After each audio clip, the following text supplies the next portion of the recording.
Ya saben la modalidad, cómo venimos trabajando. Voy a ajustar ahora por las dudas el nivel del micrófono, pero ya antes de comenzar, cuando empiece a hablar, voy a pedir si después pueden hacer un poco de feedback sobre volumen, si se escucha y sobre todo si hay algún problema con el hecho de compartir pantalla, que ya vamos a comenzar nomás con esto entonces.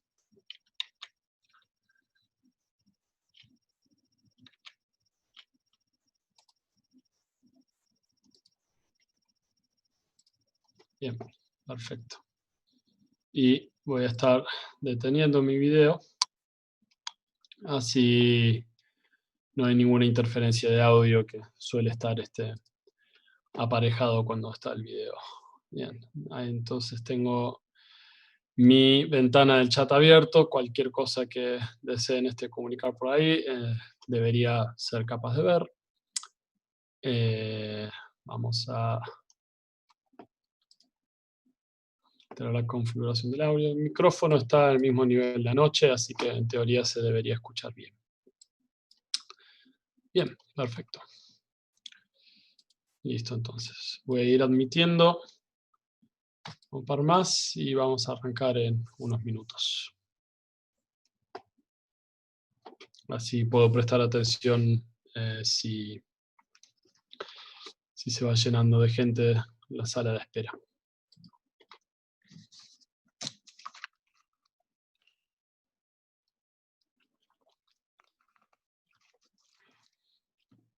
Entonces, para recordar, es el práctico 24, reproducción 1.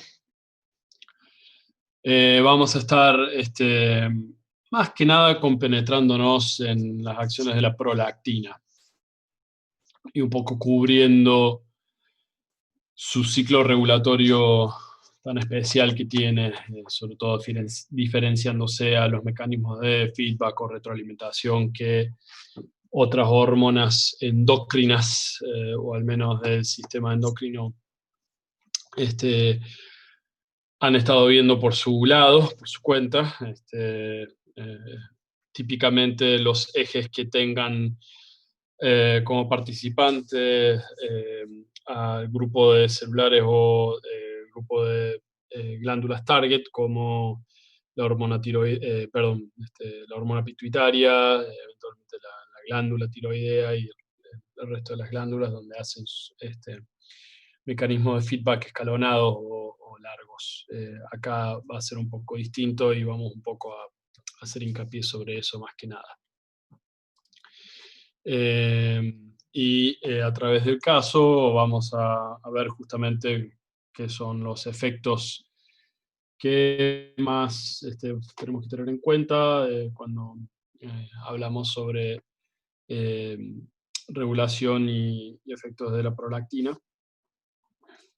Qué cosas podemos esperar cuando tenemos alguna alteración en la secreción de esta hormona.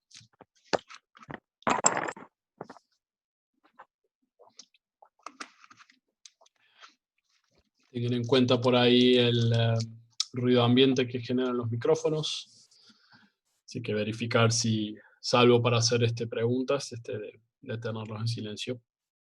Salvo que puedan garantizar el absoluto silencio, no hay ningún problema. Las preguntas me pueden interrumpir, no tengo ningún problema. Si es por audio y si no, también viendo la ventana del chat, también voy a poder estar habilitando para recibir preguntas por escrito. Bien, bueno,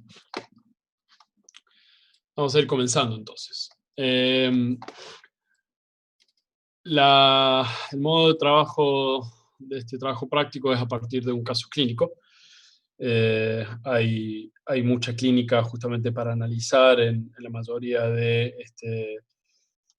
trastornos o cualquier tipo de anomalía de secreción en la mayoría de los ejes o de los sistemas de estimulación endocrina que vamos a estar viendo.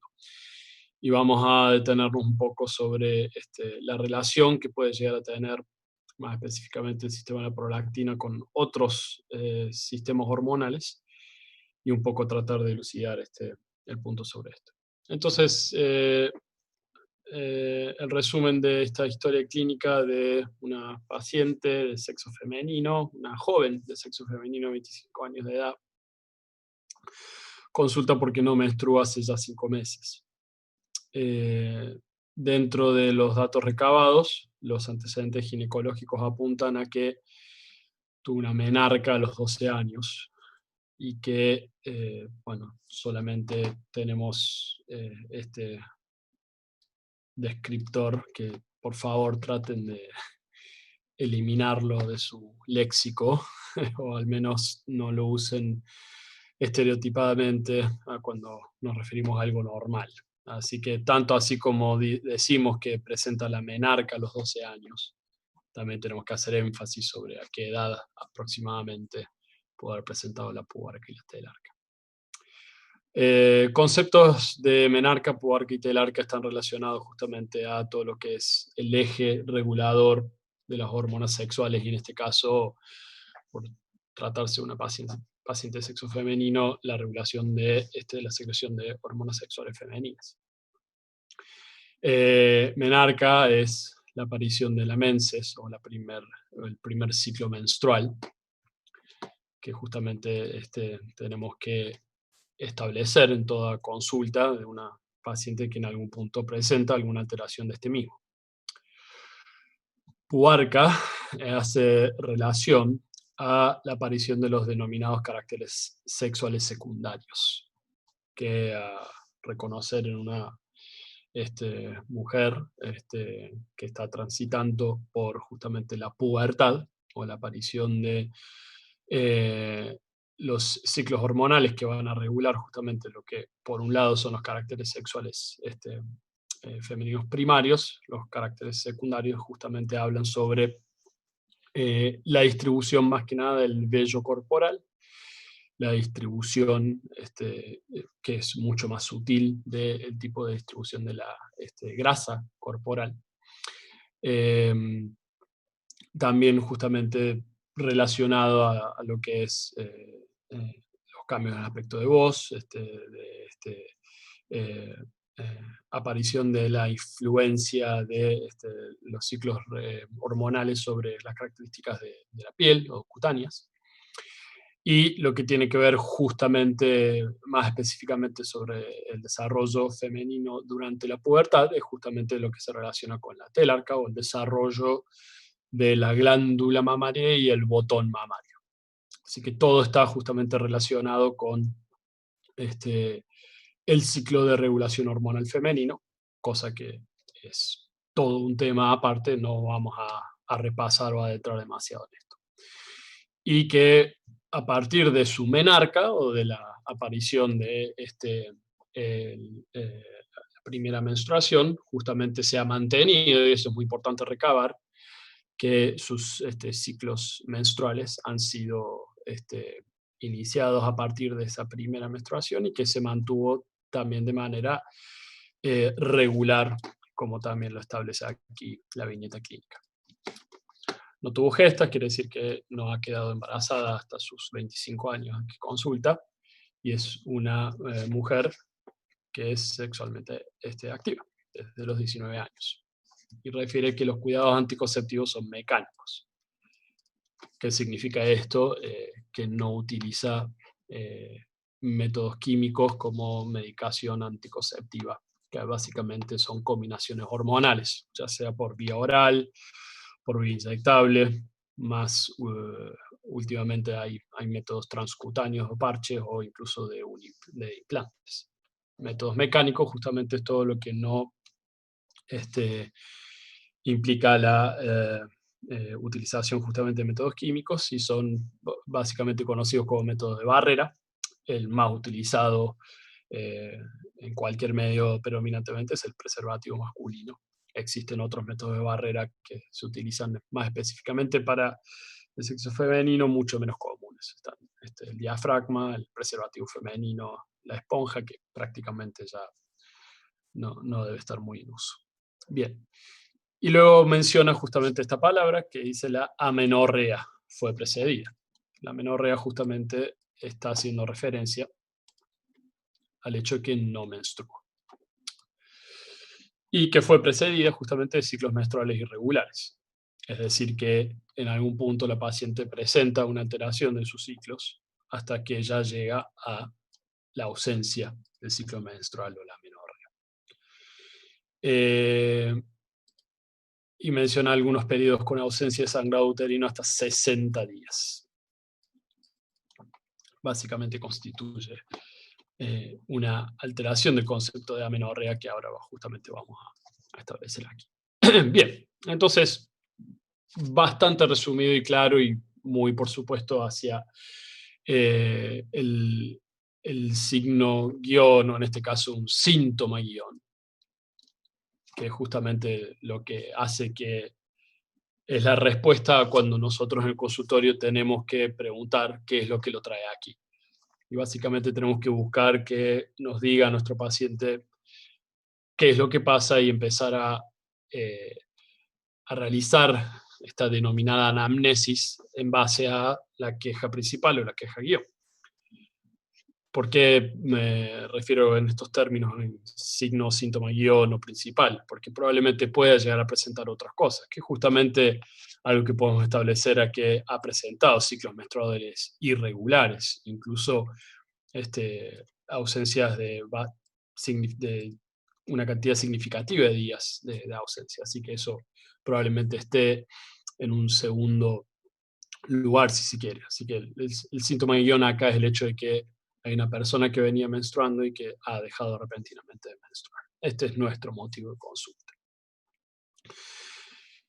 Entonces, fuimos presentados ante este término de amenorrea y ahora nos preguntamos si es algo de oligomenorrea y si son sinónimos. Bueno, el hecho de tener un prefijo, y esto ya seguramente lo han visto en varias otras áreas de sus áreas de estudio y de consulta, este prefijo habitualmente significa una ausencia. Así que cuando hablamos de amenorrea es cuando directamente ya no tenemos un ciclo menstrual, al menos que se presenta de este modo regular.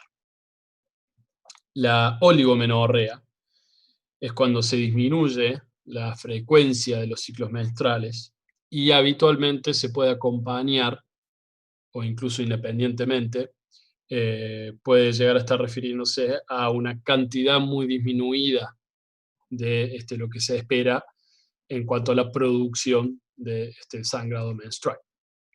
Así que pueden ser una disminución de la frecuencia con muy poca descarga con una frecuencia más o menos similar.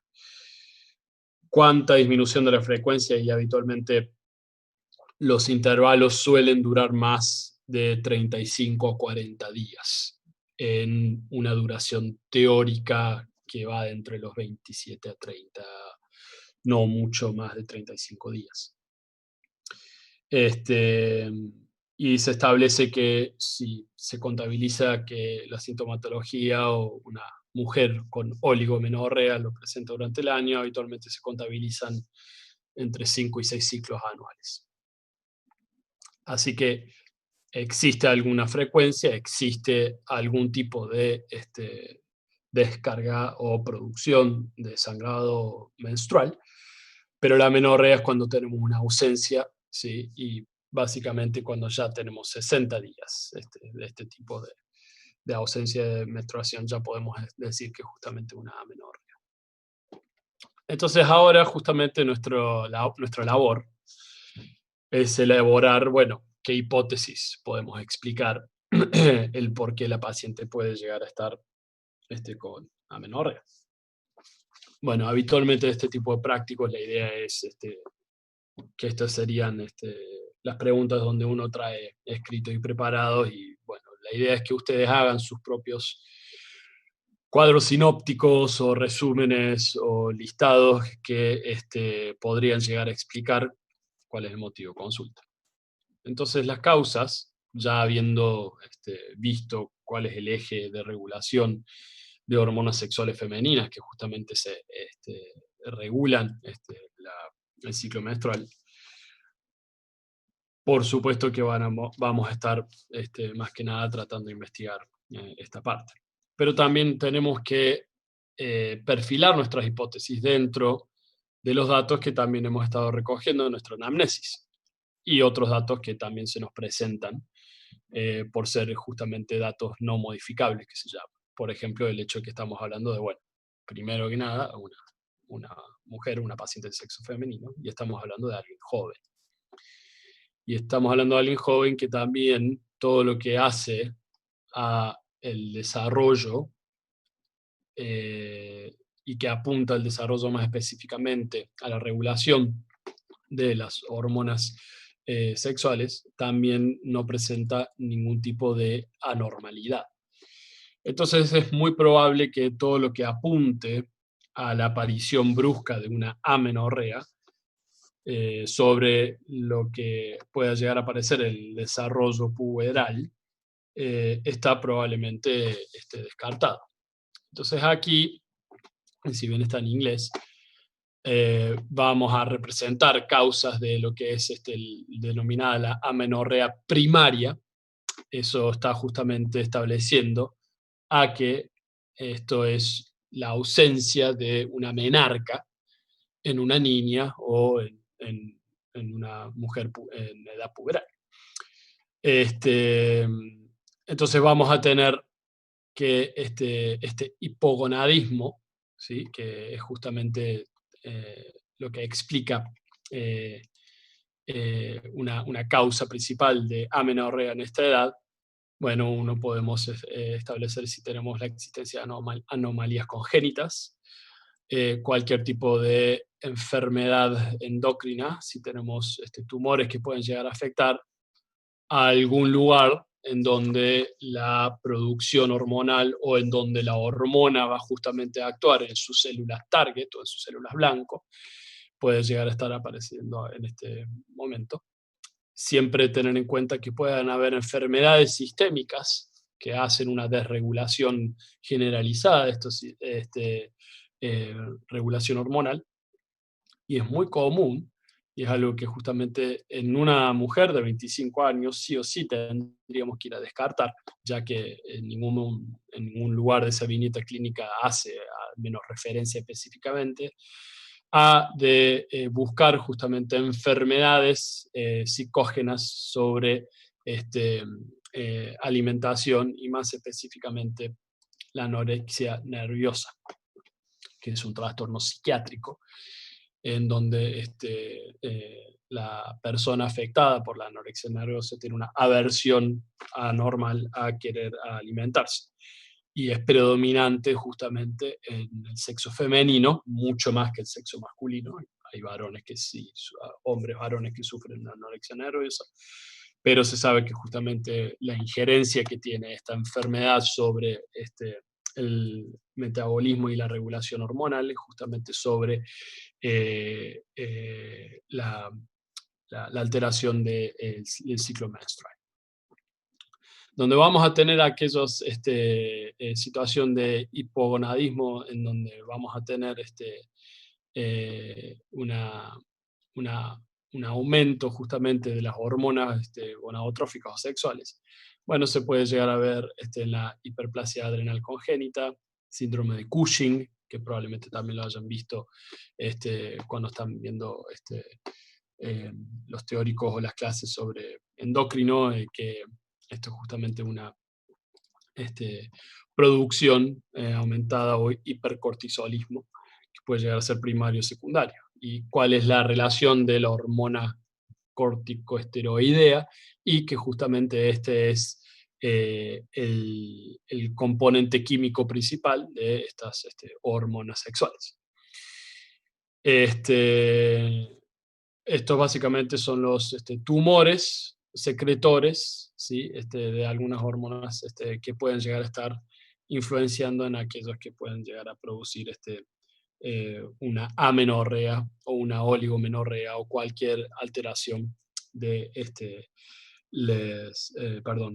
el ciclo menstrual. Puede haber un déficit en la hormona luteinizante,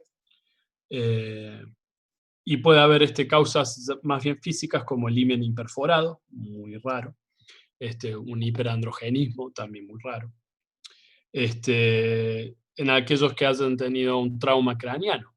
Y acá estamos apareciendo ya en causas secundarias no tan eh, notablemente relacionadas con desbalances hormonales de otros sistemas, como es lo que justamente tenemos que buscar. Así que todo esto es lo que apunta hacia nuestro cuestionario típico que tendríamos que tratar de establecer una paciente con amenorrea. Por supuesto, la idea del práctico es tratar de guiarlos sobre cuáles son los sistemas donde tendríamos que tener prestar, perdón, especial atención para tratar de ver en dónde lo podemos involucrar o ver eh, en nuestros diagnósticos diferenciales. Esto ya es algo que también excede un poco al interés de la fisiología o del aprendizaje de la fisiología, sino que también lo van a tener que ver en sus entrevistas que van a hacer en un futuro bastante próximo, cuando tengan las actividades de taller y estén más específicamente medicina interna. Pero básicamente todo el cuestionario tiene que ir dirigido hacia qué otros sistemas hormonales van a estar involucrados en un estímulo o en un cese de estímulo, mejor dicho, de las hormonas que van a estar regulando la actividad de la menstruación en una mujer que ya ha presentado justamente su menarca. Entonces, dentro de las hipótesis que van a estar ustedes viendo, ustedes van a tener que orientar, como ya dije, las preguntas hacia estos puntos centrales. Entonces, si estamos sospechando, por ejemplo, una anorexia, tenemos que ver si tenemos un importante descenso de peso, ver si tenemos una persona que está participando en actividad física de manera compulsiva y que esté no teniendo absolutamente ningún tipo de respiro, al mismo tiempo que también no está cuidando su dieta en el sentido de que no está comiendo adecuadamente. Si estamos sospechando en algún trastorno de las hormonas corticosteroideas, así como mencionamos como el Cushing como ejemplo, nuevamente tratar de establecer cuáles son los síntomas y signos de Cushing y orientar el cuestionario por ahí. Sabiendo que nuestra paciente ha presentado una menarca o un desarrollo normal en su etapa puberal, no vamos a estar sospechando posiblemente en algún trastorno congénito de nacimiento que pueda llegar a estar afectando esto, porque ya sabemos que tuvo un desarrollo normal. Y antes de pensar en patología, y esto es algo que habitualmente nuestra manera de pensar siempre suele ser abocado hacia esto, tenemos que pensar en la causa fisiológica más común de una amenorrea. Y si estamos hablando de una mujer de 25 años que es sexualmente activa, tenemos que considerar siempre que la causa de una amenorrea puede ser que esté embarazada. Así que siempre, siempre, por más que, insisto, no es que quiera prepararlos a ustedes a tener que desconfiar absolutamente y 100% de lo que les van a decir sus pacientes, pero sería un error bastante grave de no hacer un test de embarazo en una mujer de estas características, como la que describe la guía, de no de descartar fundamentalmente que la persona o esta mujer específicamente se encuentre embarazada. Así que también es muy importante eh, evocar el cuestionario alrededor de esto, pero van a tener que justamente ir y corroborarlo para justamente descartar una causa fisiológica de amenorrea. Bien, entonces pasamos al examen físico luego de nuestra anamnesis y va a estar centrado también en todas nuestras hipótesis que hemos estado hablando. Así que en un momento vamos a estar viendo que nuestra paciente tiene un peso normal para talla y edad. Habitualmente esto es un descriptor típicamente pediátrico, no tanto para un adulto. Pero bueno, si estamos hablando sobre un peso normal, habitualmente tenemos que establecer una herramienta que ya vimos en el práctico, del semestre pasado, que es justamente un índice de masa corporal, que probablemente nos esté hablando sobre este, dónde estaríamos en pos de estos parámetros. Y esto es importante establecerlo, ya que hablamos que si tenemos cierta desregulación que podemos presentar sobre todo en síndrome ovario poliquístico, Cushing o hipotiroidismo, muchas de estas están relacionadas con un aumento del índice de masa corporal a expensas de un aumento del tejido graso, o estaríamos ante una persona que puede llegar a estar presentando algún grado de sobrepeso y obesidad. Y como habíamos mencionado, a como la menorrea o cualquier trastorno que implique una disminución de la frecuencia del ciclo menstrual puede llegar a estar asociado a la anorexia nerviosa, probablemente podemos contemplar un índice de masa corporal severamente disminuido en una paciente de estas características. También habla sobre la glándula tiroides, que presenta un tamaño y consistencia normal, que las mamas presentan una consistencia regular. A la palpación no detectamos nódulos, pero sí aparece una secreción blanquecina si presionamos el peso. Y la paciente no menciona esto, así que también es un dato importante recabarlo en el examen físico. Así que nuevamente es importante también, sobre todo si uno es un especialista en endocrinología o en ginecología y más específicamente en mastología, de hacer una palpación mamaria con buscando si hay algún tipo de secreción en el peso. Bien, entonces menciona específicamente un examen físico abocado hacia la tiroides y pregunta por qué se puede relacionar la glándula con el problema de la paciente. Bueno, normalmente esta seguidilla de trabajos prácticos en el capítulo del estudio del sistema endocrino habíamos contemplado justamente la actividad del eje tiroideo normal. Y justamente el eje tiroideo y la hormona tiroidea fisiológicamente activa más específicamente tiene una función que es muy importante que ustedes sepan describir bien, no vamos a entrar demasiado en esto ahora, es justamente sobre el metabolismo intermedio, es decir, todo aquello que vaya a tener un efecto directo sobre el balance adecuado entre el anabolismo y el catabolismo de lípidos, hidratos de carbono y proteínas. Y es justamente esto que hacen a la arquitectura fundamental de justamente todo el tipo de hormonas que estamos hablando. Y en este caso las hormonas sexuales y hormonas corticosteroideas y hormonas andróginas, que tienen un rol fundamental en el desarrollo de la regulación el eje de hormonas sexuales, tanto de sexo femenino como masculino, justamente participan casi exclusivamente los hidratos de carbono. Y si esta regulación de alguna manera se ve menoscabada, puede llegar a estar involucrado algún tipo de alteración en el eje de hormona tiroidea. No solo eso, sino que también, y vamos a ver específicamente para la hormona que nos trae a, a estudio específicamente en este práctico, la hormona liberadora de hormona tiroidea o TRH también justamente está involucrada en la activación y regulación de las vías que van a estar regulando eventualmente a la liberación de las hormonas sexuales. Así que tanto en hipertiroidismo o en hipotiroidismo vamos a estar prácticamente en ambos, predominantemente en hipotiroidismo, podemos llegar a presentar trastornos de la secreción menstrual o trastornos de los ciclos menstruales. Habitualmente es común ver en el hipotiroidismo comienza a ser predominante todo lo contrario a lo que estamos viendo como síntoma de nuestro paciente, que es la menorragia, es decir, un aumento ya sea en la cantidad de días que puede llegar a durar un ciclo menstrual habitual en una mujer, o la cantidad de sangrado. y luego puede esto evolucionar en algunos casos hacia una oligomenorrea.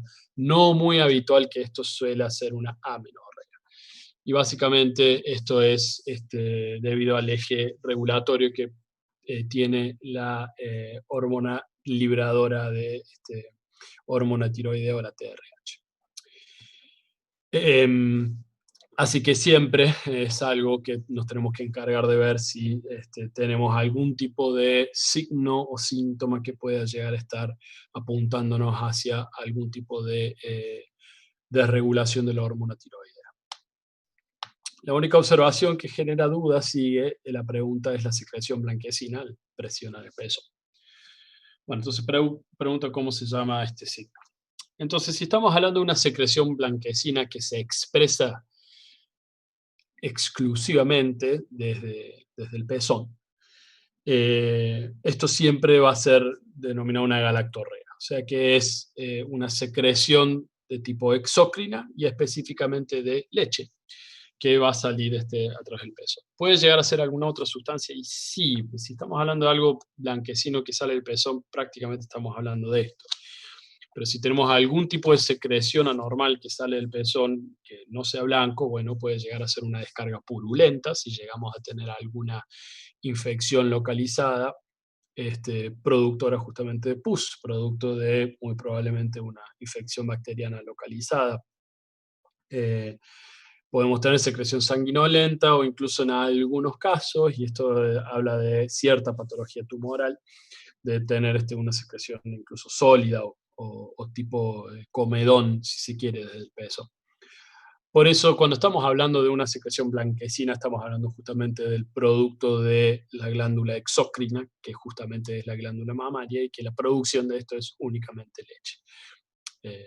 Tenemos primero, si queremos ponernos técnicos o pedantes, el calostro, que prácticamente sería como una secreción precursora de la leche, pero es básicamente el producto de la secreción exócrina de la glándula mamaria. Entonces, acá cuando establecemos una hipótesis relacionada con este signo, bueno, nuevamente tenemos una hipótesis fisiológica y una hipótesis patológica. La hipótesis fisiológica sería que si tenemos una secreción de leche en el pezón es porque la mujer está lactando. Y si está lactando quiere decir que ha tenido recientemente parto y que justamente producto de ese parto, que es el bebé, o el lactante, justamente es que vamos a tener la estimulación fisiológica observada en una mujer que esté transitando por esta fase. Eh, pero bueno, salvo que no haya acudido a la consulta con el bebé en brazos o que haya omitido ya de una manera inexplicable este pequeño y no menor dato, entonces estaríamos ante una situación patológica en que tenemos, o mejor dicho, pero sí, es patológica, sí, una secreción lactógena, una secreción de leche, fuera de lo que es una fase esperada, que es la galactorrea. Y si es fuera de la lactancia, entonces ahí ya prácticamente tenemos muy poco eh, diagnóstico diferencial, si se quiere, para tratar de ubicar el porqué de esto. Entonces, ¿por qué podemos llegar a tener una galactorrea? Nuevamente, la explicación fisiológica. ¿Cuál sería la explicación patológica? Y es lo que vamos a adentrarnos ahora, y si ya pasan directamente al laboratorio, que está en el punto 3, cuando hacemos un dosaje de la hormona que muy probablemente tenga que ver con esto, vamos a ver específicamente con qué, es justamente una producción aumentada de la hormona que justamente está encargada de regular la producción de la secreción de leche en la glándula exócrina mamaria. Y es justamente lo que vamos un poco a conversar en este práctico. ¿Qué otra cosa puede llegar a haber producido sin que específicamente tenga una relación con la prolactina y prácticamente no hay otra causa? Sería absolutamente exótico y muy raro y altamente improbable. Nuevamente son todos eufemismos que en medicina deberíamos escuchar, ya que es muy polémico decir no hay ninguna otra causa. Puede que exista, son raras, pero bueno, todo es posible. A lo que voy es, sin que se utilice a la prolactina como la intermediaria y la causa que tengamos una secreción láctea que se puede expresar en el pezón, básicamente no hay ninguna. Entonces vamos a tener que ver qué es lo que justamente puede llegar a estar produciendo un aumento de la prolactina. Y bueno, y luego viene la pregunta central y es lo que vamos a ir respondiendo a lo largo del práctico. Entonces, ¿este signo se puede llegar a relacionar con el motivo de consulta? Y sí, muy probablemente sí. Y vamos a ver por qué tenemos una amenorrea o una progresiva oligomenorrea que termina en una amenorrea, que puede estar relacionado con una producción de leche en la glándula mamaria no estando relacionado con la fase de lactancia. Justamente estaba hablando de que no puede haber otra posibilidad prácticamente que un aumento de la prolactina, y vamos a justamente relacionar esto a lo largo de este práctico. Entonces ya vimos que no solamente la paciente tenía una glándula tiroides normal a la palpación, esto de ninguna manera descarta que podríamos llegar a tener alguna desregulación en la secreción hormonal de la glándula tiroides. Así que sí o sí tenemos que ir a buscar justamente cómo está la producción de hormona tiroidea secundaria a esto. Bien. Y vamos a también detenernos aquí, a que tenemos una radiografía de la silla turca normal. Bueno, recordarán en anatomía que la sisa turca es una porción del hueso esfenoides, que justamente la importancia de esto va a estar relacionada a lo que ustedes seguramente habrán repasado al comenzar a ver todo lo que es la porción neuroanatómica de el sistema endocrino, es justamente donde descansa la glándula pituitaria. Podemos llegar a ver alguna alteración en la radiografía de silla turca, que prácticamente, y es lo que voy a pasar a mostrar ahora, lo que muestra justamente es, lo que queremos ver, esto es una radiografía de perfil.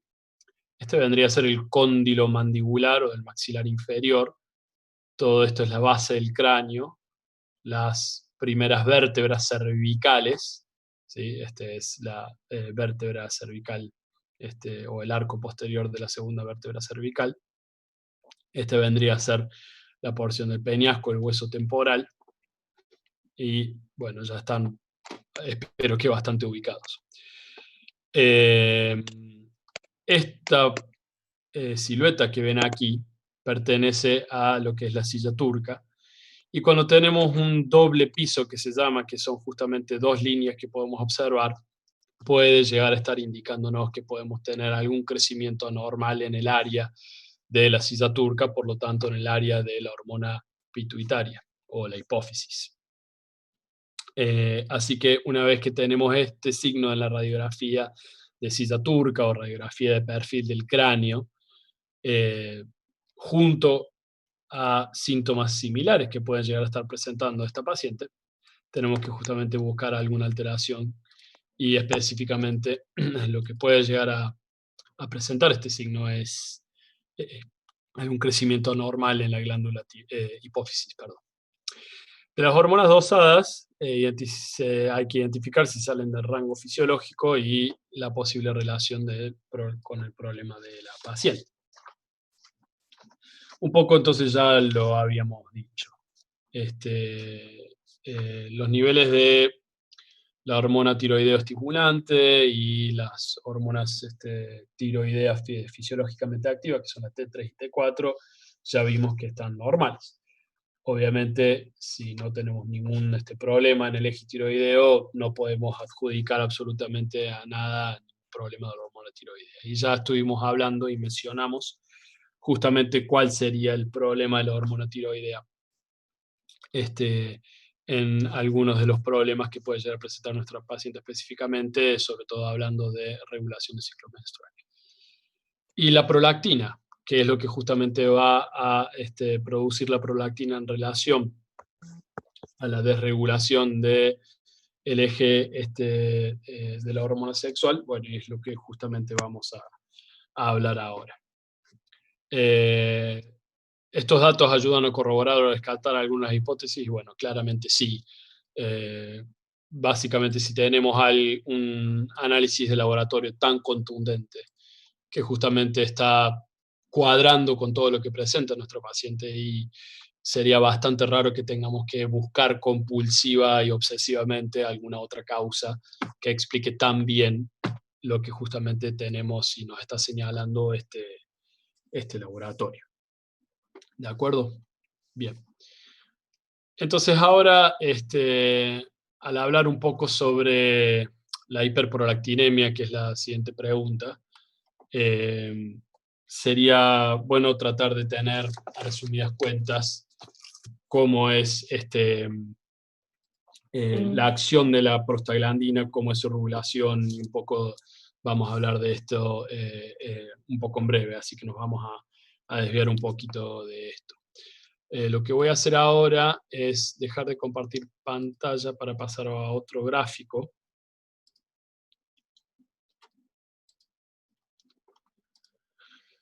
Bien.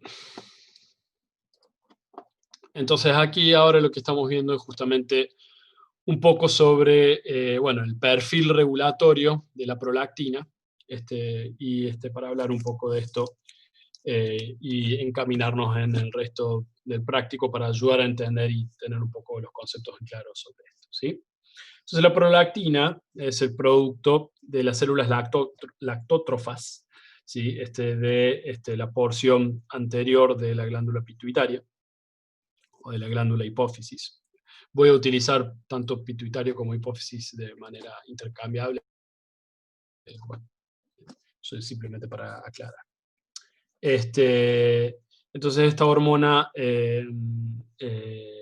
va a estar justamente en directa relación con el número de lactótrofos que habitualmente me detuve para ver una pregunta, Milagros, que dice si tanto el hiper como el hipotiroidismo pueden provocar alteraciones del ciclo menstrual. Sí, ambas son justamente, pueden ser responsables tanto el hiper como el hipo, a través de mecanismos que no es importante que ustedes necesiten saber describir bien, porque estamos hablando de fisiopatogenia ya. Y no es lo importante que ustedes sepan, al menos en esta etapa de su aprendizaje. Así que nada más para tener en cuenta que justamente la hormona tiroidea, al tener una influencia importante por un lado, en la acción del metabolismo intermedio, es decir, toda la regulación y balance entre anabolismo y catabolismo de elementos como los hidratos de carbono, que son los que justamente forman fundamentalmente la estructura de hormonas sexuales, por un lado mediante este mecanismo, y por el otro la hormona tiroide, la hormona liberadora, la hormona tiroidea o TRH, también justamente tiene una participación en la regulación del eje de la secreción de distintas hormonas sexuales. Eso es un poco la llegada o la influencia que tiene justamente la hormona tiroide. Como ahora volviendo justamente a todo lo que es la prolactina. Tiene una relación muy similar a la hormona de crecimiento y a la arginina vasopresina. Quiere decir que son una cadena de aminoácidos.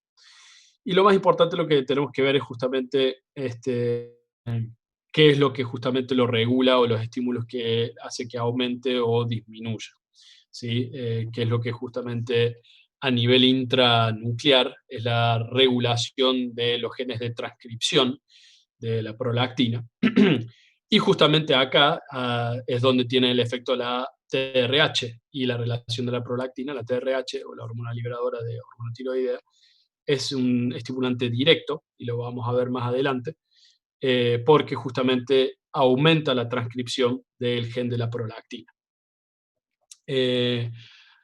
Así que esto es un poco también la relación que puede llegar a tener la regulación de la hormona tiroidea, específicamente sobre la prolactina. La regulación de la secreción de la prolactina, y como vamos a ver en otro de los gráficos que está más adelante, es el control hipotalámico que que es justamente regulado, es hecho por la hormona misma, por la prolactina misma. Tenemos una vía inhibitoria y vamos a tener una vía estimulatoria. Y vamos a entrar más específicamente en esto a medida que vamos hablando sobre el práctico, perdón. Entonces, ¿dónde vamos a tener mayor acción de la prolactina cuando esta está activada justamente por el incremento de las células lactótropas en la hipófisis anterior, justamente en el segundo y tercer trimestre del embarazo, donde el aumento de estas células justamente se va a llevar a cabo, pero el eje justamente regulatorio todavía se mantiene, ya que no tenemos una producción láctea durante estos periodos del embarazo. ¿Por qué? Porque justamente la gran cantidad de hormona de progesterona en estos puntos, ¿sí?, específicamente en estos trimestres del embarazo, va también a producir una inhibición de la secreción de estas y la generación de leche durante estos periodos del embarazo.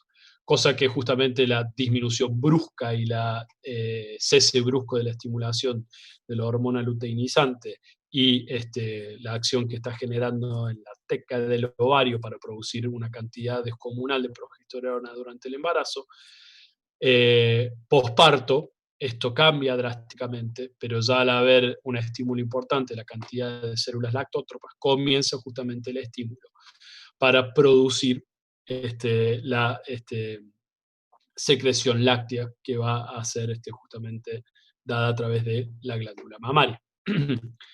Y un estímulo muy potente justamente de esto es cuando comienza durante la lactancia, el infante al hacer la succión, esto genera el feedback positivo para mayor producción de prolactina, potenciado justamente desde el hipotálamo hacia la hipófisis, que esto justamente lo podemos ver durante la lactancia. ¿Qué es lo que sucede en una situación de no lactancia o no embarazo? El ciclo regulatorio de la secreción de prolactina es justamente mantenido por la misma prolactina sobre el hipotálamo, gracias a que se estimula justamente la aparición de dopamina. Y la dopamina es quien hace justamente el ciclo negativa sobre la glándula pituitaria anterior o sobre la hipófisis anterior. Así que con la presencia de niveles estables de prolactina, que esto aproximadamente, como decía en el práctico, estaba entre el orden de los 10 a 25 microgramos litro, se mantiene en este nivel habitual tanto en la mujer y, esto es importante que también lo sepan, en el hombre, ¿sí? Nada más que en el hombre no vamos a tener la estimulación y la formación de células lactótropas en la hipófisis anterior, que esto justamente va a ser llevado a cabo por la presencia de los progesterónicos durante el embarazo. Así que al estando, ¿sí? El valor de los hombres es bastante similar, se contempla un rango, los rangos de hormonas como estas van a variar bastante según donde lo lean, pero el valor normal también se mantiene entre aproximadamente 10 a 20 microgramos litro. La secreción es pulsátil, por eso también tenemos este rango, donde tenemos mayor cantidad de prolactina en todos aquellos que no estamos pulsando un embarazo o lactando, en el ciclo de sueño REM o de movimientos oculares rápidos. Así que eso es un poco lo que tenemos que tener en cuenta con la regulación de la secreción de la prolactina. En personas que no estamos lactando, hay una inhibición tónica por la dopamina, también conocido como los factores de inhibición de prolactina. Hay varios, ¿sí? Pero lo que predomina justamente fisiológicamente es la dopamina. Entonces, eso justo estoy viendo tu pregunta, Abril, creo que lo acaba de responder. Entonces, la prolactina sobre el hipotálamo promueve justamente el estímulo de la dopamina.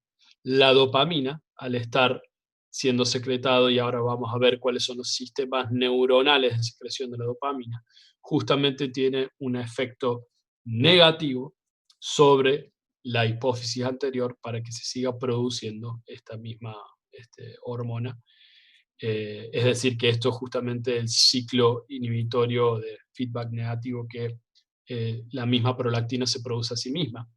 Pero como a diferencia de otros sistemas que recuerdan, por ejemplo, tenemos una hormona liberadora liberada por el hipotálamo que va a actuar sobre la hipófisis y de la hipófisis a la glándula target, ya sea la tiroides, el páncreas, la glándula suprarrenal.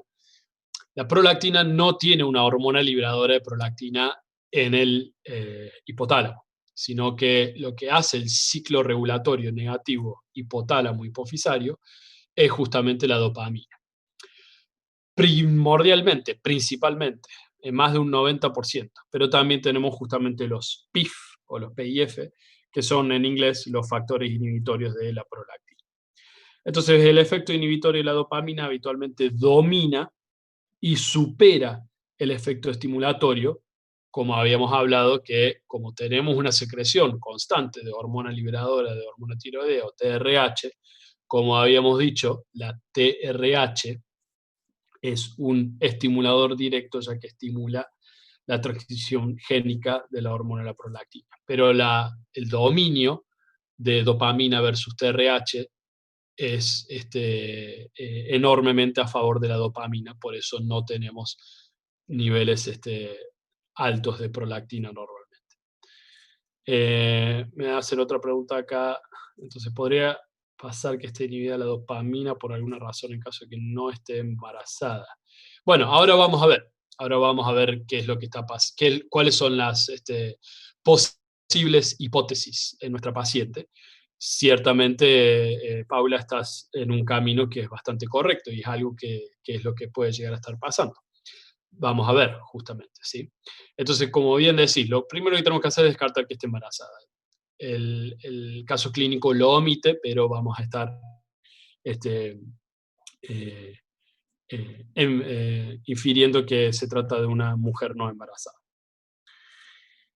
Entonces, ¿cuál es la fuente de la dopamina hipotalámica? O cómo justamente llega la dopamina al lobo anterior. Entonces, ahora vamos a ir de a poco respondiendo esta pregunta de a poco. Quiero volver entonces al orden original del práctico para no marearlos demasiado. Y vamos a pasar a la siguiente pregunta, que habla un texto un poco largo, que en realidad tenemos que justamente considerar si hay alguna posibilidad que puede llegar a estar explicando de por qué mi prolactina está demasiado alta. Entonces ahí justamente menciona uno de los ejemplos que podemos llegar a tener dímeros llamados big prolactina o inmunocomplejo de inmunoglobulina G de alto peso molecular, que es la macroprolactina, que puede justamente explicar, en el caso de hacer un análisis de laboratorio, que podemos llegar a tener una prolactina tan alta como la que tiene nuestra paciente. Básicamente, siempre en nuestros laboratorios vamos a tener que tener un grado de confianza o tratar de descartar qué es lo que puede llegar a estar pasando con un resultado normalmente alto. ¿Qué es lo primero que vamos a hacer? Y una hormona como la prolactina a niveles tan altos es muy difícil que no tenga alguna manifestación clínica como la que vamos a hablar y la que justamente presenta nuestro paciente. Así que si recibimos un valor anormalmente alto, en este caso como la prolactina, en compañía clara de signos y síntomas que están justamente eh, encajando en la lógica de este laboratorio, y bueno, no llamemos al laboratorio pidiendo que tenemos que repetir 3 veces más. ¿Por qué tendríamos que repetir esto? Porque podemos llegar a tener lo que dice acá un falso positivo. ¿Qué es un falso positivo? Bueno, muy pocas palabras, es justamente un valor, o al menos aplicado específicamente en este contexto y muy específicamente a su práctica diaria que van a tener en un futuro, un valor que de manera falsa representa la presencia de algo a lo que podemos o ir a buscar o se nos aparece. ¿Qué otro falso positivo podemos también tener en este contexto? Y si yo le hiciese un test de embarazo y si viene justamente que tenemos el test de embarazo positivo, pero no está realmente embarazada. ¿Y por qué podemos tener esto? Y en el caso específico del ejemplo que acabo de poner, qué es lo que justamente detecta el test de embarazo y por qué es tan específico, de una alta especificidad que se llama. Porque justamente detecta una hormona que solamente es producida por las células precursoras de la placenta. Y si tenemos una placenta en formación, es porque vamos a tener eventualmente un embarazo o estamos en proceso de eh, justamente un embarazo. Entonces, esta hormona que es la beta-HCG es la que justamente nos da esto. ¿Podemos tener una presencia de esta hormona en ausencia del embarazo? Sí, en un coriocarcinoma, por ejemplo, un cáncer productora de este tipo de hormona, porque son células proliferativas similares a las que proliferan en una situación de embarazo normal en donde se están generando una placenta. Entonces no está embarazada, pero tenemos un test de embarazo que está positivo. Esto es básicamente un falso positivo. Piénselo también desde un concepto de un punto de vista como falsa alarma. Entonces, ¿podría ser un falso positivo? Sí, porque lo explica justamente todo este texto.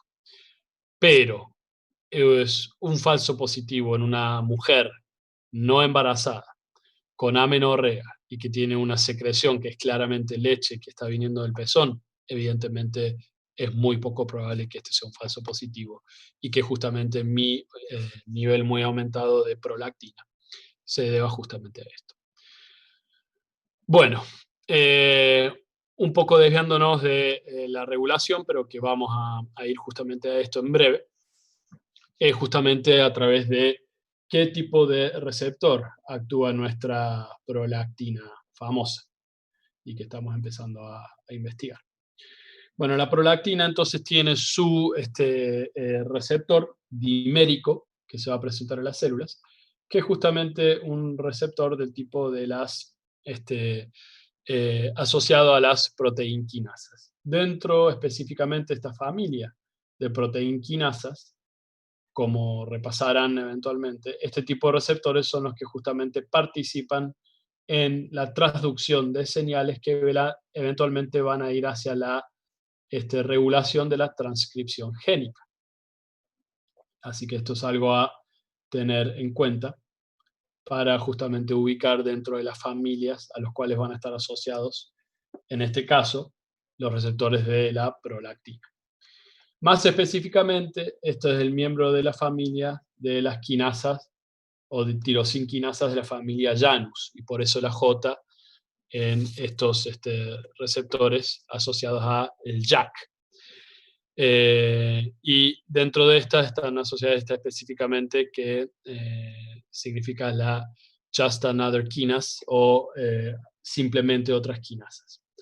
Estos sustratos actúan a través de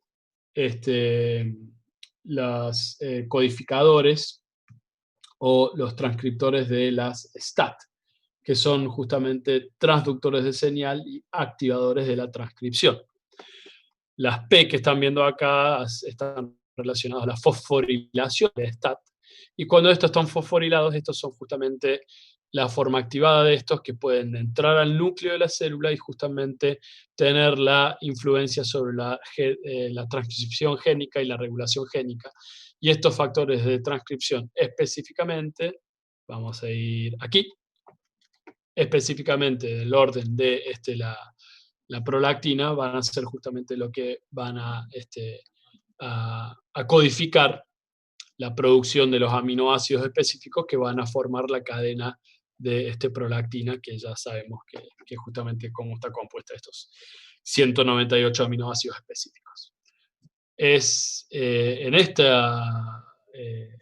lugar específicamente donde la TRH tiene justamente su acción de estimular la transcripción génica y por lo tanto la hormona liberadora de hormona tiroidea tiene justamente la acción sobre este tipo de ciclo o regulación o receptor para aumentar la cantidad de prolactina.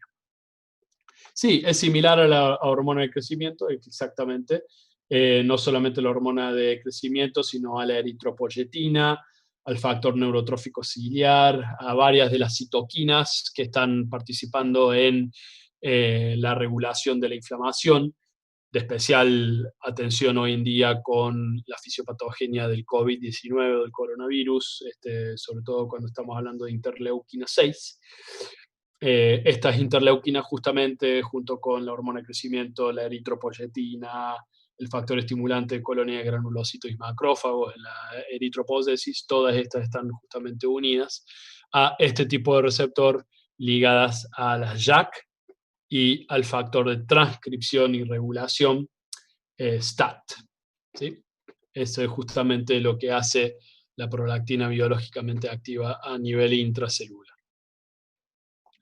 Bueno, y acá habla sobre qué tipo de patología puede llegar a generar el aumento de la producción de prolactina, y este es el tumor hipofisal.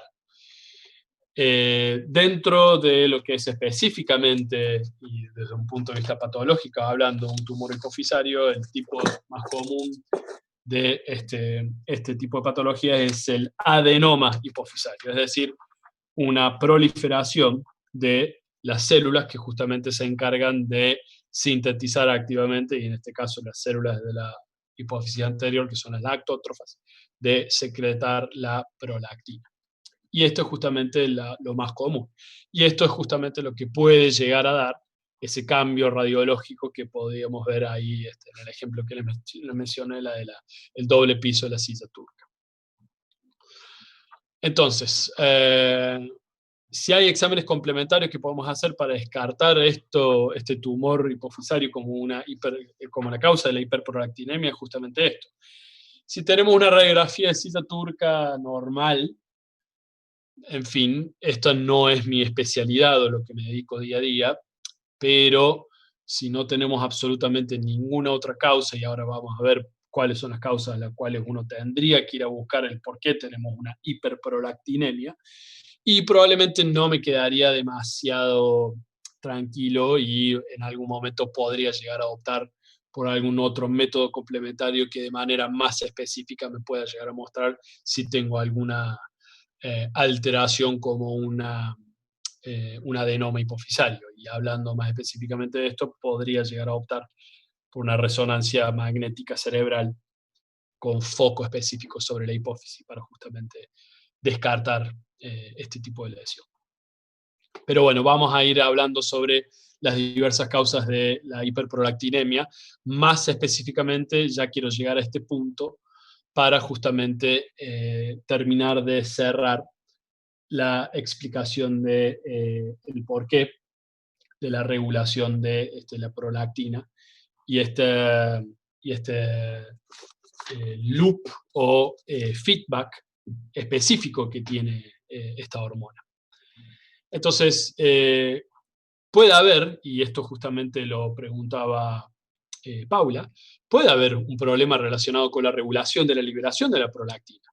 Porque ahí justamente hablando sobre qué es lo que produce primariamente más prolactina, es justamente un tumor que básicamente produce más, ¿sí? Que es lo que justamente ejemplificaba recién con un adenoma hipofisario secretor de prolactina, también denominado como prolactinoma. Pero ahora justamente tenemos que ver qué está estimulando, qué está alterando mi ciclo, y para conocer el ciclo de liberación de la prolactina es lo que justamente tenemos que entender. El gráfico que ven en tanto su práctico, que es lo que estoy justamente mostrando en la pantalla, es la representación a modo de diagrama de la sección sagital a través del sistema hipotalámico y sus núcleos, y la conexión específica que tiene esto con la porción anterior de la hipófisis, ¿sí? Así que acá tenemos el hipotálamo y acá tenemos la hipófisis, y el sistema sanguíneo que justamente conecta y lleva todo el sistema de la gran mayoría de hormonas liberadoras que se comunican entre hipotálamo y hipófisis, el sistema venoso, venoso no, el sistema portal, los vasos portales que justamente llevan a cabo esta función. ¿Qué va a estar involucrado específicamente en el sistema de prolactina y dopamina? Aquí ejemplificados tenemos los núcleos arcuato y periventricular del hipotálamo, y graficados aquí son justamente los sistemas neuronales que van a secretar justamente dopamina, así que también podemos denominar que son parte del sistema neuroendocrino y más específicamente dopaminérgico, porque justamente se encarga de producir eminentemente dopamina. Tenemos las neuronas túbero-infundibulares dopaminérgicas, o TIDA, que justamente se originan en el nuclear 4 y terminan en la zona externa de la eminencia mediana, que es esto justamente que tenemos acá, para hacer esta unión y secreción terminal neuronal para poder pasar al torrente sanguíneo. La dopamina secretada va a través de esta vía al lobo anterior de la hipófisis. Y otras neuronas o otros grupos neuronales como las tubero-hipofisarias, la THDA, y también tenemos las dopaminérgicas periventriculares hipofisarias. Todas estas también son encargadas. Pero dominantemente acá lo más importante son las TIDA. Estas son las que justamente eh, son las que presentan una actividad más importante. Entonces, tenemos nuestra prolactina, que está llegando justamente, perdón, nuestra prolactina no, nuestra dopamina, perdón, disculpen. Nuestra dopamina está viajando justamente por aquí. ¿Y qué va a hacer esta dopamina? Va a inhibir justamente mis células lactótrofas, ¿sí? Mis células lactótrofas ya de por sí tienen una producción pulsátil de prolactina. Entonces la prolactina ya aparece a nivel de estas células. Así que, ¿qué es lo que hace la dopamina? Mantiene a raya esa producción. Entonces mi prolactina, imagínense acá que tenemos prolactina y si quieren pueden ir escribiéndolo en su gráfico PRL o por acá PRL. Mi PRL o mi prolactina se va a dirigir hacia la glándula mamaria, primero y principalmente, hacia algunas otras estructuras periféricas y también actúa en algunos centros cerebrales superiores, que vamos a tocar un poquito ese tema ya en el último punto, ¿sí? Esta misma prolactina hace justamente un feedback positivo, y ya para completar ese círculo o ese circuito, hace un feedback positivo sobre el hipotálamo y específicamente sobre estos grupos neuronales ubicados en estos núcleos. Más relevante de todos estos, como habíamos dicho, los tuberoinfundibulares o las neuronas tuberoinfundibulares. ¿Para qué hace un feedback positivo? Porque eso estimula a que se libere dopamina. Y la dopamina que habíamos dicho que hace, la dopamina hace feedback negativo sobre las células lactótrofas para frenar, o mejor dicho, mantener a raya la secreción de prolactina. Entonces, a diferencia de cómo el feedback negativo de, por ejemplo, la famosa cadenita hipotalámica, hipofisaria, glándula tiroides, de cómo cada uno de estos es autorregulada por una hormona liberadora de, una hormona estimuladora de, todas con cierto parecido químico histológico, cierto parecido químico en la composición hormonal, la prolactina carece justamente de este tipo de cadena. Entonces, justamente la prolactina depende de la regulación dopaminérgica hipotalámica para que su secreción se mantenga a raya, ¿sí? Entonces, estas son las rutas de cómo la dopamina llega del hipotálamo a la hipófisis. También en el lóbulo posterior de la pituitaria tenemos una secreción menor comparado a este grupo de neuronas tubero-infundibulares que también justamente hacen un alcance a las venas portales cortas, ¿sí? Entonces tenemos un sistema portal largo que transporta esa dopamina desde el hipotálamo al lóbulo anterior de la hipófisis, pero también hay que mencionar que hay un sistema regulador de la hipófisis posterior a través de, que se comunica al lobo anterior a través de los sistemas o vasos portales cortos, ¿sí? Entonces de ahí justamente aparece la dopamina para regular la secreción de prolactina. ¿Qué es lo que pasa durante el embarazo? El embarazo lo podemos dividir entre un estadio temprano y un estadio tardío, que es lo que justamente había comenzado a hablar al comienzo. Entonces, en etapas tardías, del embarazo, ya el efecto de regulación negativa de la dopamina sobre las células lactótrofas comienza a disminuir considerablemente. Así que la prolactina muy lentamente comienza a aumentar conforme avanza los 2 últimos trimestres del embarazo, ¿sí? Estos mecanismos continúan hasta que existe una supresión brusca de las hormonas que están justamente promoviendo el mantenimiento del embarazo, más específicamente la progesterona, para que se den a cabo este, eh, ya la producción perpetua de prolactina para la producción de leche y continúa este ciclo de retroalimentación positiva, en este caso, cuando justamente estamos lactando. Entonces, la regulación de la prolactina, solo cuando se está lactando, no, justamente lo que normalmente, ¿sí? Por eso tenemos que hacer una buena diferencia, qué es lo que pasa cuando estamos en una situación de no embarazo y no lactando, ¿sí? Ya vamos a la situación o el problema, Matías. Vamos a ver qué es lo que puede pasar. Como no nos están dando muchos datos, vamos a después analizar el por qué puede llegar a haber un aumento de la secreción de prolactina. Insisto, no quiero eh, que ustedes sepan cuáles son las causas de un prolactinoma o cuáles son las causas de por qué pueden llegar a tener mayor cantidad de prolactina. Acá lo importante es que quede claro de cómo es la regulación de la secreción de prolactina. Justamente la duda de Dylan es si la regulación de prolactina se da solo cuando se está lactando. No, la regulación se está dando constantemente. En una persona que no está ni embarazada ni lactando, se da justamente lo que describí al comienzo. Tenemos siempre una secreción de prolactina. La prolactina se está produciendo a nivel pulsátil y con una regulación circadiana constantemente. Es decir, tenemos un poquito más de nivel de secreción nocturna de prolactina y durante el día es un poco más bajo, pero se mantiene constante. ¿Por qué se mantiene constante? Porque tenemos justamente una regulación negativa de asa corta, ¿sí? Asa corta, regulación negativa, short loop, negative feedback. Justamente por esto es que recibe este nombre. Nuevamente, vamos de nuevo. Las células lactótrofas de la apófisis anterior están produciendo siempre esta prolactina que va a ir estimulando principalmente el tejido mamario, por un lado, centros cerebrales superiores y otros tejidos periféricos que también tienen cierta utilización de la prolactina. No vamos a adentrar demasiado en eso.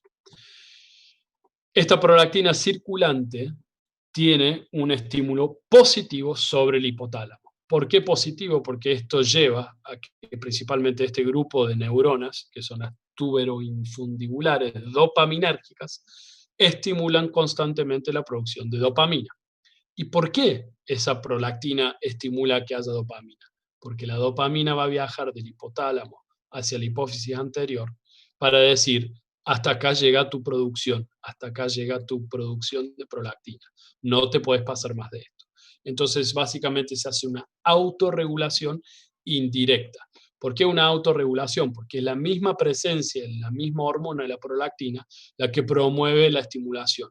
¿De qué? De algo que está relacionado íntimamente con la estructura de la prolactina. No, simplemente lo hace a través de otro sistema, que es el sistema dopaminérgico. El sistema dopaminérgico mantiene a raya, haciendo un feedback negativo de asa corta o short loop en inglés, que es lo que pregunta acá, el práctico, para que la secreción sea constante en momentos que no estamos, bueno, no me incluyo naturalmente, pero donde la persona no se encuentra ni embarazada ni en el periodo de lactancia. ¿Qué pasa cuando hay una suspensión repentina de progesterona? No viene demasiado el caso, o sea que quiero un poco adentrarme en lo que es eh, este tipo de regulación, pero básicamente lo que hace es que se produzca la liberación masiva de esta prolactina para que estimule la producción en el parto de leche, ¿sí? No hay leche no hay producción activa de leche durante el embarazo, pero sí tenemos niveles que van aumentando de prolactina durante el embarazo y una progresiva inhibición del sistema dopaminérgico para que justamente esta producción se vaya aumentando. Entonces, el intercambio o el interjuego de regulación de todo lo que está manteniendo el embarazo cuando disminuye también es lo que en efecto hace que la prolactina comience a estimular justamente la producción activa de leche durante, eh, bueno, a partir del parto y durante la lactancia. ¿Sí? Bueno, esto es fundamental, ¿sí? Entonces, vamos ahora a hablar un poquito entonces de qué es lo que promueve las acciones de la prolactina, que habitualmente va de la mano con justamente el estrógeno y la progesterona, y sobre todo va hacia el estímulo de, primero, el desarrollo de la glándula mamaria y del tejido mamario, más específicamente la glándula mamaria. Y esto es justamente lo que habla sobre qué es lo que esperaríamos ver en la pubertad, justo respondiendo a la pregunta que aparece ahí en el, en el chat. Entonces, la prolactina en la pubertad, pero esto no es algo que los niveles necesariamente aumentan, sino que más bien es una respuesta sinérgica con el aumento, ahí sí, de los estrógenos y la progesterona. Así que la prolactina tiene una acción sinérgica con las hormonas sexuales, en este caso femeninas, para hacer y contribuir al desarrollo de la mama. Básicamente lo que va a hacer la prolactina es estimular la proliferación de los ductos mamarios y va a aumentar la cantidad de ramificación de estos ductos, perdón, que es donde eventualmente va a transcurrir el producto de la glándula exocrina mamaria, que es la leche.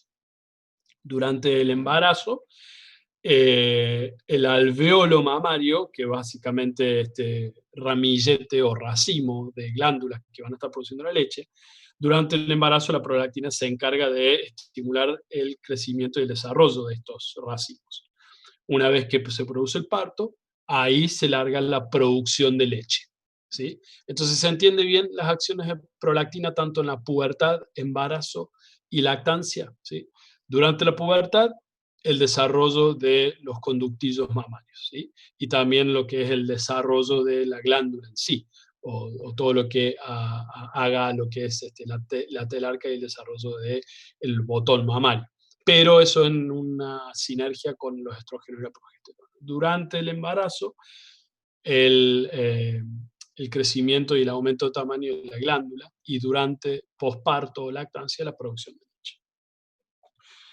leche. Vamos a ver brevemente lo que es la producción de leche y lo más importante, y esto es lo que sí se relaciona con la sintomatología que produce mi paciente en cuanto a la oligomenorrea o amenorrea, justamente lo que hace la prolactina inhibe la ovulación, inhibiendo la síntesis y la liberación de la hormona liberadora de gonadotropina, la GnRH. Por consiguiente, logra que una vez que se inhibe la hormona liberadora de gonadotrofinas de manera secundaria, la inhibición de la ovulación hace lo que justamente en una mujer que esté lactando, hace lo que justamente la ovulación durante esta etapa se inhiba. Pero bueno, ojo, muchas veces este momento lo toman como una acción anticonceptiva natural, pero es algo que no se tiene que dejar sin cubrir, y por eso habitualmente durante la lactancia también se da un anticonceptivo de lactancia para no quedarse embarazada durante la lactancia, que es algo posible, ¿sí? Pero es algo que justamente que uno se tiene que encargar de hacer, ¿sí? Entonces ahí también tenemos este, eh, las acciones de esto. Entonces, ¿qué puede llevar al exceso de prolactina? El exceso de prolactina, entonces, ¿qué puede llegar a estar pasando?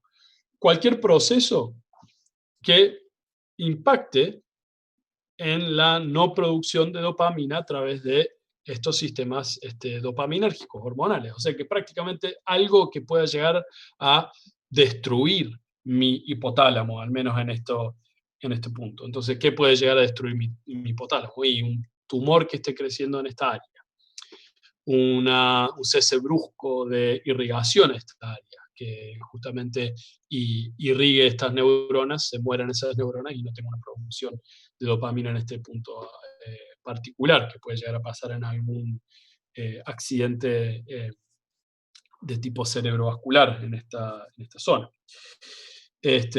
Todo lo que interrumpa el tracto hipotalámico hipofisario, también por algún crecimiento anormal específico en esta área o también por alguna cuestión traumática.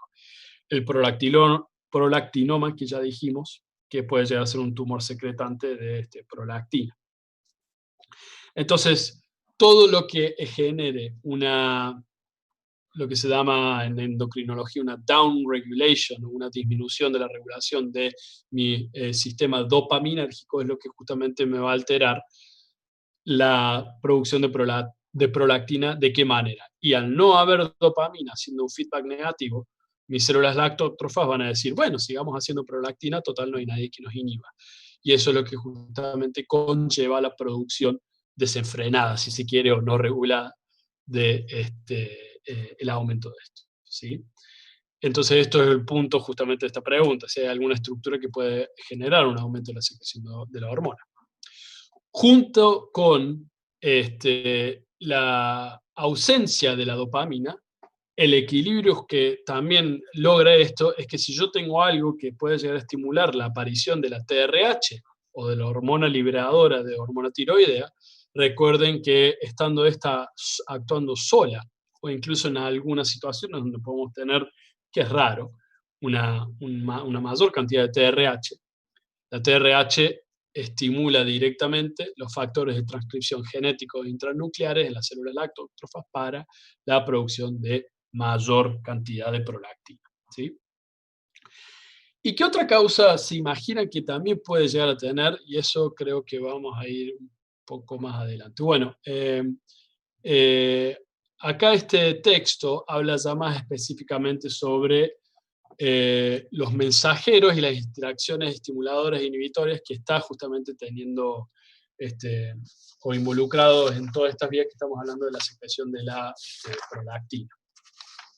Así que todo lo que aprendimos que bloquea la producción de la dopamina, habitualmente puede llegar a estar jugando el rol todo lo que haga que aumente, por un lado, todo lo que son los factores que promueven la liberación de la prolactina y todo lo que son los factores que inhiben la secreción de prolactina.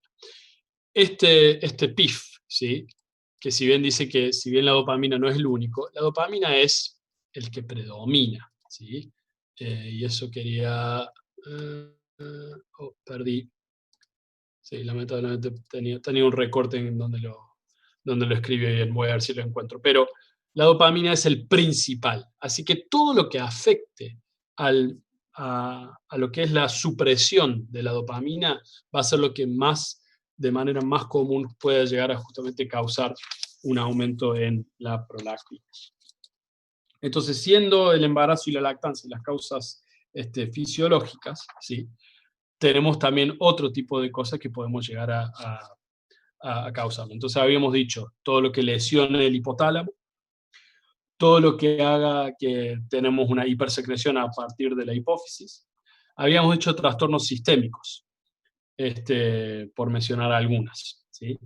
Y lo más importante, que es lo que siempre tenemos que establecer, es todo lo que pueda llegar a regular de manera secundaria justamente este eje y estos mediadores o mensajeros, que esto no lo voy a leer en voz alta, básicamente ustedes pueden hacer un resumen sobre cuáles van a ser los mensajeros y los receptores involucrados, pero todo lo que es de manera secundaria justamente puede llegar a aumentar o disminuir todo lo que genere menos dopamina van a ser las drogas, ¿sí? O fármacos, que justamente van a estar apuntados a cómo se maneja la dopamina en distintos puntos. Por ejemplo, todo lo que bloquee el receptor de la dopamina. Y muchas de estas drogas son justamente drogas neurológicas que habitualmente se dan en pacientes con epilepsia, algunas drogas como la risperidona o el haloperidol, que también se dan en algunos trastornos psiquiátricos. Así que esos son justamente algunas de las causas de hiperprolactinemia inducidas por fármacos o drogas, ¿sí? Y esto es lo que justamente hace, y la mayoría del mecanismo no es que tiene una estimulación directa sobre las células lactótrofas, sino que tiene más una influencia sobre todo lo que sea sobre la síntesis de dopamina y sobre la acción de la dopamina sobre su receptor. O sea que todo lo que bloquee el accionar de la dopamina implica que al no haber esa dopamina que está viajando del hipotálamo hacia la hipófisis, entonces vamos a tener una falla en la regulación negativa sobre la secreción de la prolactina y por lo tanto vamos a tener más prolactina. ¿Qué otras cosas pueden justamente antagonizar la, la acción de la dopamina? Y drogas que son justamente catecolaminérgicas o análogas a estas. Entonces, todo lo que produzca estrés, ¿sí? Justamente esto es algo que también puede llegar a estar muy estudiado, y ciertas drogas, sustancias ilegales, también pueden llegar a producir aumentos transitorios, sobre todo durante el uso. A saber, la cocaína es una de las drogas que más hipersecreción pueden llegar a estar produciendo, pero habitualmente es algo que puede estar relacionado a esto. Y por otro lado,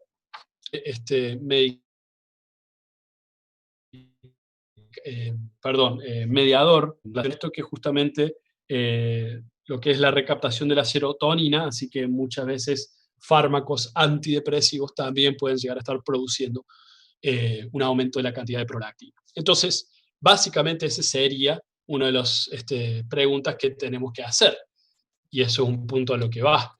Esta pregunta es si la paciente puede estar medicada y no haya dicho nada, y probablemente sí. Así que, nuevamente, parte de la anamnesis de todo paciente que se nos presenta, no importa con qué signo, con qué síntoma, siempre tenemos que descartar, porque la influencia de la utilización de ciertas drogas o fármacos es muy importante y muchas veces es nuestro eureka cuando estamos tratando de establecer qué puede llegar a estar pasando con un paciente con ciertos niveles aumentados o disminuidos de hormonas. Bien, y acá vamos a ver un poquito sobre qué hace la prolactina. Como ya habíamos dicho, que tiene una acción antigonadotropa, que es lo que justamente habíamos dicho que a nivel hipofisario tiene una inhibición de la hormona liberadora de gonadotropinas, disminuyendo justamente la secreción pulsátil de LH y FSH.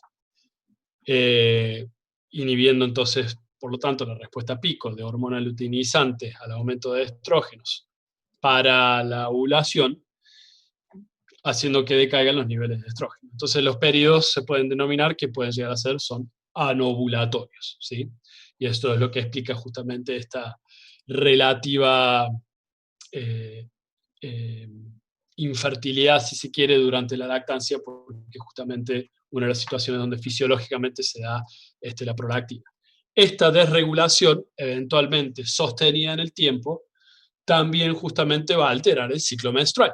Y es muy típico que esa presentación solapada en las mujeres justamente se va presentando con oligomenorrea y eventualmente amenorrea, galactorrea y esterilidad, ¿sí? Eso es básicamente la tríada común, pero bueno, la esterilidad no la vamos a poder establecer, porque es muy raro que la paciente se presente solamente quejándose de que no puede concebir, cuando al mismo tiempo no está menstruando. Sería bastante ilógica desde el punto de vista de la consulta, pero si hacemos un estudio para ver cómo están afectados los ejes de las hormonas sexuales en una paciente con hiperprolactinemia, como nuestra paciente, vamos a ver que justamente estaría con un nivel de LH y FSH incompatibles con la ovulación, ¿sí?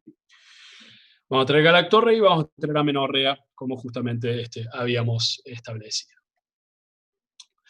¿Cuál es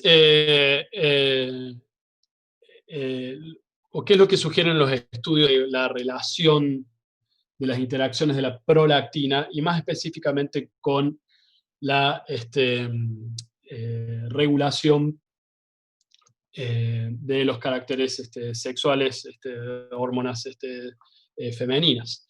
Y aparentemente todo por una vía de transcripción donde están reguladas una serie de peptinas específicas, que son las cis-peptinas, que justamente actúan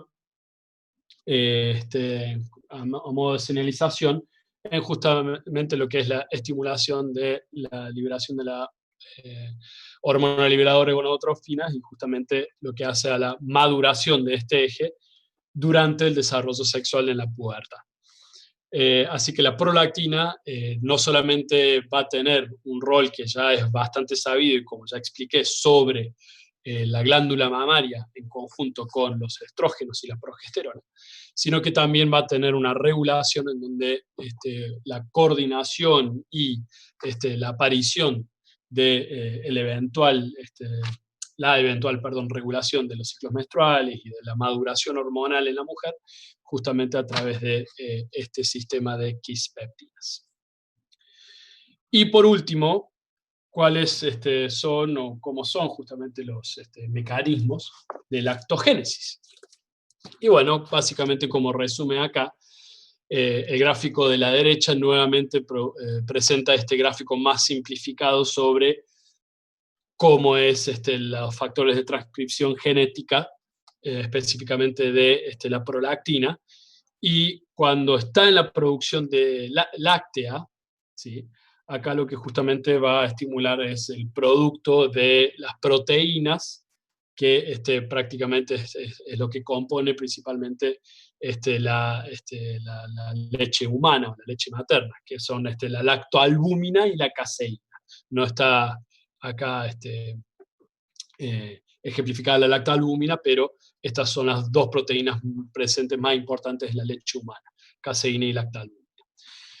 Entonces, la mayor acción de la prolactina es justamente la estimulación de la producción de leche y su secreción en respuesta ¿a qué? A la succión, acá en inglés suckling, que es ese gráfico del infante prendido al pezón, y ese es lo que justamente el estímulo más potente, ¿sí? De retroalimentación positiva que captan los mecanorreceptores del pezón de la mujer hacia justamente el sistema hipotalámico.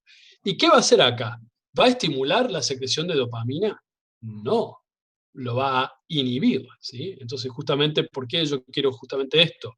Porque yo quiero más prolactina que esté justamente estimulando la producción de leche, ¿sí? Que es lo que justamente ven acá.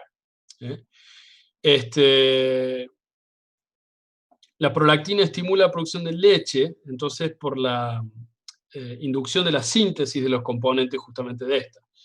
A saber, como habíamos dicho, las proteínas que dijimos, los lípidos que la integran y el carbohidrato de la leche, que es justamente la lactosa. Eso es justamente lo que lo produce. El mecanismo de la acción sobre la mama, entonces implica que la prolactina se une a esta célula de receptor de membrana y la inducción de la transcripción de los genes para las enzimas y estimular así las vías biosintéticas de estos componentes de la leche humana.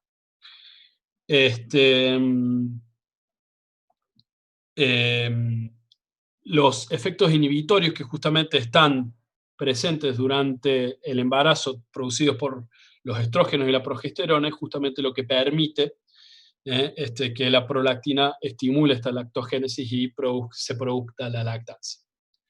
Así que esto es un poco lo que resume esta interacción de las hormonas que están formando parte de la regulación del ciclo menstrual y su acción en el embarazo, y cómo este equilibrio con la prolactina produce que, por un lado, en ausencia de embarazo y lactancia, tenemos nuestros ciclos menstruales.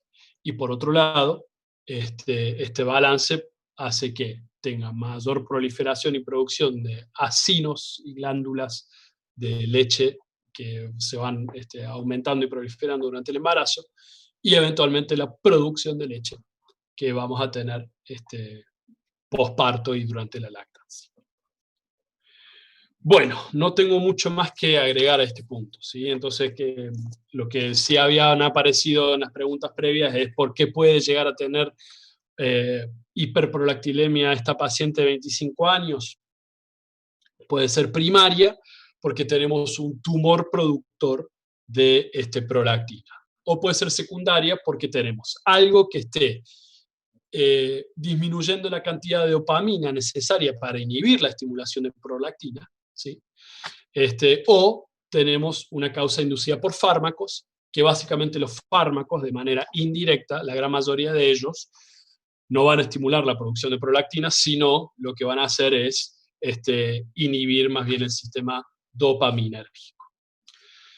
Bien, veo ahí preguntas. En caso de infertilidad por hiperprolactinemia, ¿se le podría administrar un fármaco que estimule la liberación de dopamina o algo así? Perfecto, muy bien. Justamente el tratamiento de, por ejemplo, un hiperprolactinoma, si es algo pequeño, justamente se da un análogo de la dopamina que se llama bromocriptina. Y justamente esto es como que reemplaza ese sistema que está siendo inhibido dopaminérgico para que justamente yo pueda inhibir farmacológicamente la hiperproducción de prolactina y así mantener mis niveles a raya. Y al mantener mis niveles a raya, no voy a tener la sintomatología secundaria a un aumento excesivo de prolactina. Pero esto no arreglaría justamente la esterilidad en muchos de los casos. Así que si tenemos un microadenoma productor de prolactina, por ejemplo, en una mujer de 55 años, donde es muy poco probable que tenga deseos de reproducir o de ser madre, y los microadenomas habitualmente tienen un progreso muy lento y que habitualmente no, porque recordemos, estamos hablando de un microtumor, un tumor muy pequeño en la glándula hipófisis. Es un lugar muy difícil de acceder quirúrgicamente. Así que no es como que, tiene un tumor, palo y a la bolsa, lo voy a sacar. Y es bastante difícil porque estaríamos reventando una buena cantidad de neuronas que están por encima de la hipófisis y no sería muy bueno. Es una cirugía, una neurocirugía muy delicada y bastante difícil de lograr. Así que muchas veces estos microadenomas, afortunadamente, no son expansivos, es decir, que no crecen y al ser benignos están encapsulados y no es que no generan metástasis ni nada de eso. No es que no estaríamos obviando tratamiento de un cáncer, simplemente lo que se hace es mantener a raya la sintomatología producida por el aumento de la prolactina. Así que básicamente el agonista oral de la dopamina, como dije, que es la bromocriptina, y otra droga que se llama la cabergolina, es la clave del tratamiento de estos micro o macroprolactinomas, para inhibir la secreción y la síntesis, y para inhibir también la proliferación de las células que justamente la fabrican. La succión entonces disminuiría los niveles de dopamina, disminuiría FSH y LH. No, no la succión, ojo. Acá la FSH y la LH prácticamente disminuyen. ¿Por qué? Porque ya no tenemos el cuerpo lúteo que seguir estimulando. ¿Por qué? Porque se terminó el embarazo.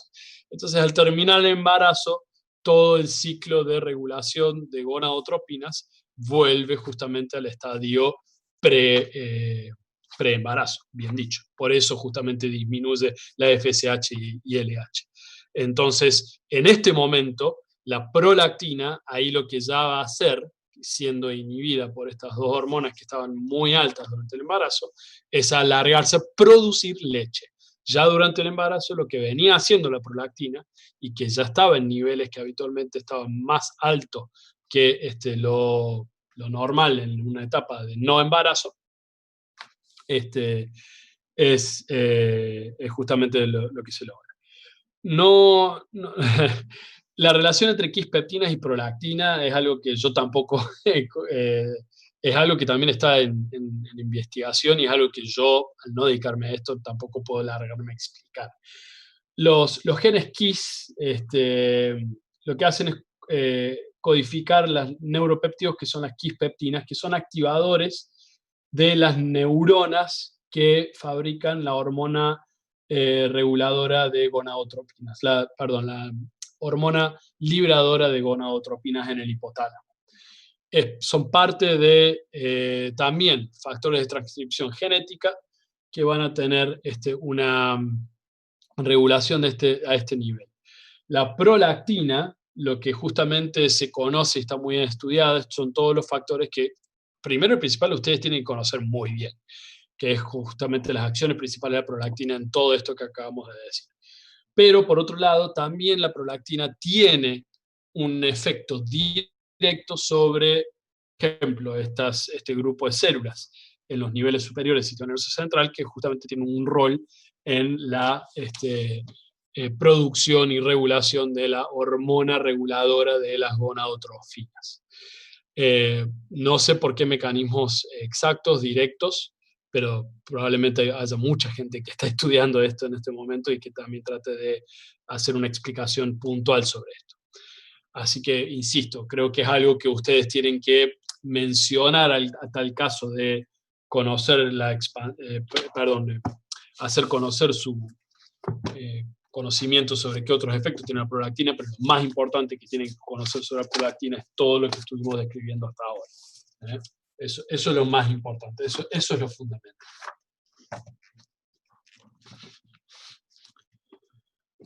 Bueno, dejamos de compartir pantalla y habilitamos para el resto de las preguntas. Las pueden hacer si quieren por micrófono o por el chat, lo sigo leyendo. Voy a hacerlo por unos minutos más y vamos ya finalizando la charla. Buena pregunta si alguien grabó la clase. Yo pregunté al resto de la cátedra y me habían dicho si alguien la estaba grabando por otro lado. Yo no la he estado grabando, ciertamente. Bueno, gracias a aquellos que les pareció buena la clase. Muchas gracias. Fisiológicamente, en ausencia del embarazo, la prolactina se libera de manera pulsátil frente a qué estímulo. Se está produciendo constantemente. Normalmente, justamente, tenemos esos niveles que van de 10 a 20, a 10 a 25 microgramos por litro, que simplemente por el hecho de tener células denominadas lactótrofas en la hipófisis anterior, es lo que justamente mantiene esta secreción constante. Así que prolactina siempre tenemos niveles constantes. ¿Qué es lo que se hace que siempre se mantenga en este nivel? Que la prolactina es la encargada de por sí de estimular la secreción de dopamina en las neuronas del hipotálamo para que esa dopamina, cuando llegue a la hipófisis, haga un feedback negativo sobre esas células lactótrofas y digan no pueden seguir produciendo más de esto. Y así sucesiva. Espero que eso haya respondido a la duda.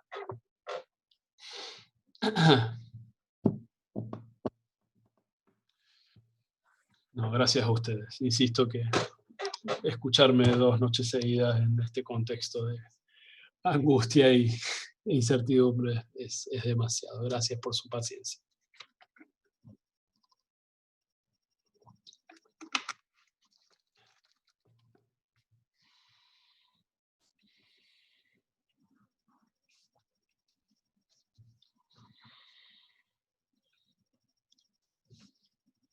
Bueno, seguimos esperando dudas. Bueno, gracias por sus críticas más que positivas. Muchísimas gracias.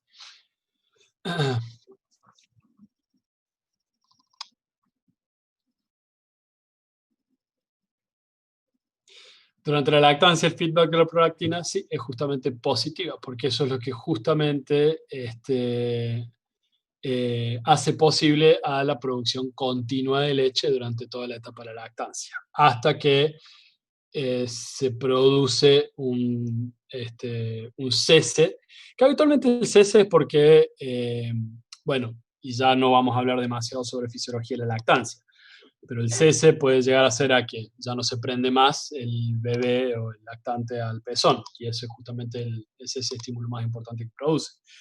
Y otra vez se pueden llegar a ser factores que promueven a la falla de la producción. Entonces ahí es un muy buen ejemplo sobre cómo factores de estrés que hacen agonistas habitualmente o agonismos al sistema de dopamina inhiben la producción de prolactina. Entonces, una lactancia en un entorno de estrés justamente puede llegar a ser la explicación de un promotor, un sistema promotor de la secreción de dopamina que inhibe la prolactina y así se inhibe la lactancia. Así que sí, el feedback es positivo. No, es solo la TRH. Ahí Paula Romero veo que preguntas. La TRH tiene un efecto directo en las células lactótrofas de la estimulación intranuclear de los factores de transcripción genética y producción de prolactina. Es solo la TRH. Durante el embarazo, ¿existe alguna acción sobre receptores dopaminérgicos en células lactótrofas? Progresivamente, como habíamos dicho, durante el embarazo, sobre todo en el segundo y tercer trimestre, de manera progresiva, hay mayor acción de la prolactina en su estimulación y mucho menos injerencia del sistema dopaminérgico para que justamente se vaya aumentando el nivel, la cantidad de secreción de prolactina. Así que no es que hay un cese de la dopamina, pero hay una mayor secreción de prolactina, haciendo que la inhibición de la dopamina sea menor.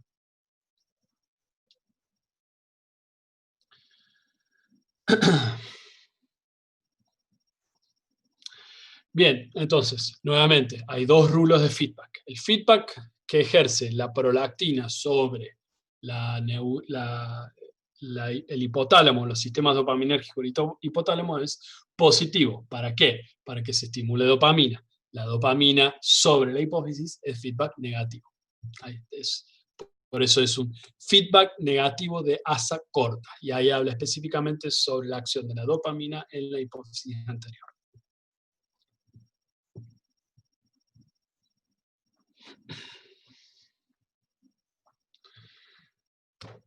Un minuto más.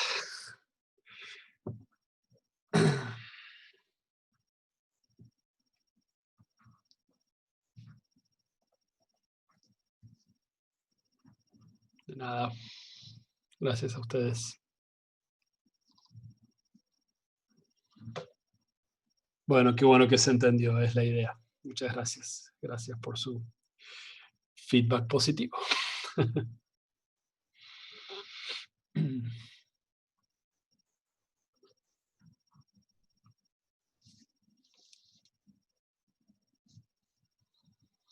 Bueno, insisto, no tengo más palabras de agradecimiento para ustedes por haberme acompañado.